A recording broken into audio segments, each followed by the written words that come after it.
There are vast amount of areas offshore which can deliver a lot of wind power, but the depth of the sea is rather deep. So in these areas we are not able to install offshore substations with jacketed structures or similar. So therefore we need to use floating offshore substations. Then we can deploy a lot of power and energy from different parts of the world. As much as 80% of the world's offshore wind resource is located at a sea depth beyond 60 meters, calling for the need to develop floating offshore wind as an alternative.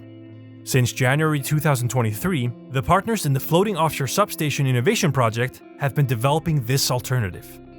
Our forecast seen from market demands is that the market will grow 6 times in the coming years to 2030.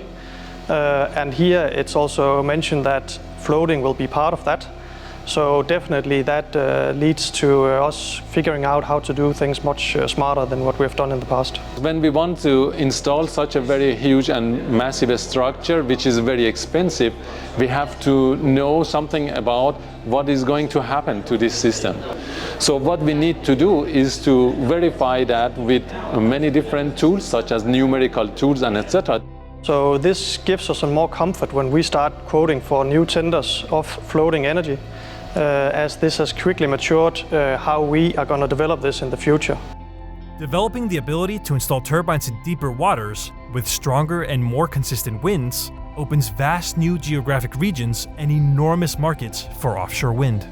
However, placing turbines in much deeper waters is both difficult and expensive. Because of this, the FOSS project has developed a model to understand how the system will react prior to installation. So looking into the future for floating offshore energy, then definitely we see a bright future where a lot of projects will come in many different markets where they don't have the shallow waters. We also see that the floater will definitely be a game changer for us because there's things we can do differently.